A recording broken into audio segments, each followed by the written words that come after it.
안녕하십니까. 2021년 6월 29일 화요일 매일 한국경제신문 스크랩을 시작하겠습니다. 오늘의 주요 뉴스 요약입니다. 첫 번째 기사는 금융위원회가 증권형 토큰 발행을 자본시장법 안으로 끌어들이기로 한 이유는 혼탁해진 가상화폐 시장을 바로잡고 투자자를 보호하기 위해서라는 소식입니다. 가상화폐 발행사로부터 증권 신고서와 투자 설명서를 받아 직접 심사한 뒤 살아남을 코인을 걸러내겠다는 의미입니다. 현재 가상화폐는 근거자산 없이 무분별하게 발행돼 가격 급등락이 심하고 발행사에 문제가 발생했을 때 투자자를 보호할 수 있는 근거가 없었습니다. 금융위가 추진하는 증권형 토큰은 기초자산이 있는 경우만 토큰으로 허용해주겠다는 것이어서 시장 혼란을 바로잡는 효과가 기대됩니다. 다만 금융위가 증권형 토큰 기준의 핵심 개념인 증권성의 의미를 어떻게 해석하느냐에 따라 새로운 가상화폐 공개가 사실상 어려워질 수 있다는 분석도 나오고 있습니다. 금융위는 우선 가상화폐의 증권성을 검토하고 있습니다. 일반적으로 배당 등 이익을 얻으려고 보유하는 코인을 증권형 토큰으로 봅니다. 반면 블록체인 플랫폼 안에서 다양한 서비스에 사용되는 코인은 유틸리티 토큰으로 분류됩니다. 하지만 대부분 가상화폐가 여러 가지 성격을 동시에 띠고 있어 금융위 해석에 따라 증권성 여부가 달라질 가능성이 큽니다. 전문가들은 사실상 프로젝트로 발행 및 판매되는 상당수 가상화폐가 증권성을 갖고 있어 규제 속으로 들어올 것이라고 보고 있습니다. 이 경우 자본시장처럼 가상화폐 발행을 사실상 정부가 관리하는 상황이 벌어질 수 있습니다.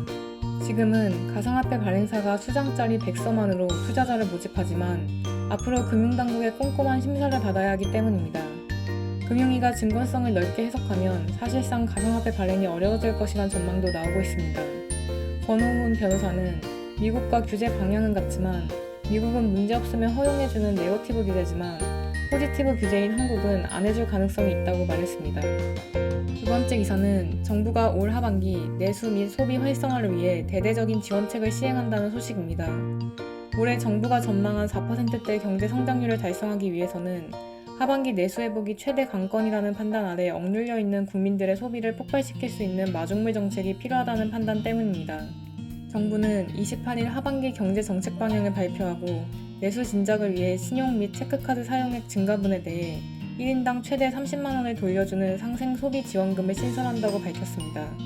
정부는 오는 8월부터 10월까지 3개월간 월 평균 카드 사용액 대비 3% 이상 증가한 카드 사용액에 대해 그 다음 달 10%를 카드 충전금 형태로 환급해주기로 했습니다.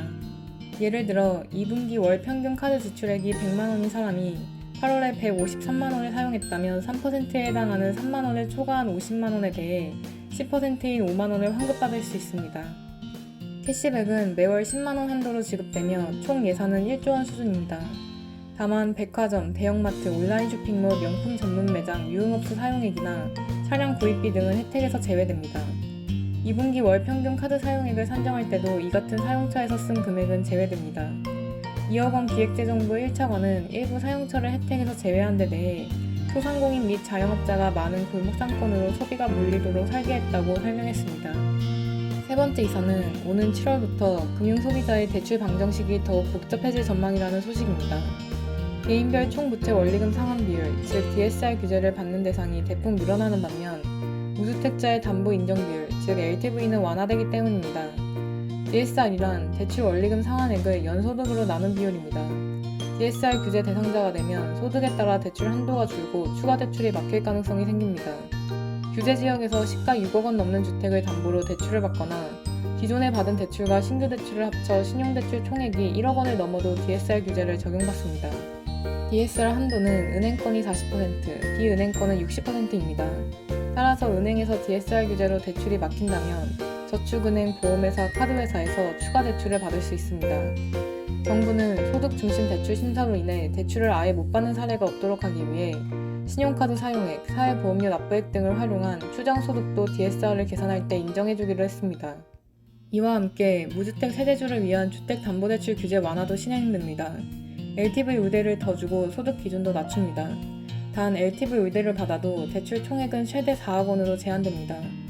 또 규제 지역에서 6억 원 넘는 주택을 산다면 DSR 규제도 함께 적용돼 대출자의 셈법이 복잡해지게 됐습니다. 네 번째 기사는 정부가 반도체와 함께 배터리와 백신 분야를 국가 전략 기술로 지정했다는 소식입니다. 시설과 연구개발 투자에 따른 세제 혜택을 늘리고 설비투자 특별자금 지원을 통해 해당 산업을 집중 육성한다는 계획입니다.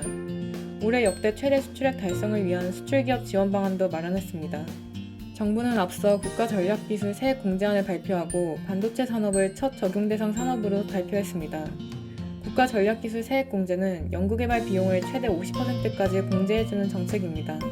대기업과 중견기업은 30에서 40%가, 중소기업은 40에서 50%가 적용됩니다.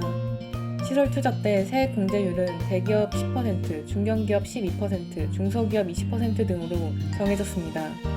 이번 경제정책 방향에서는 같은 세제 혜택을 배터리와 백신 분야까지 확대하는 내용을 담았습니다. 그럼 이상으로 오늘의 매일 한국경제신문 스크랩을 마치겠습니다. 들어주셔서 감사합니다.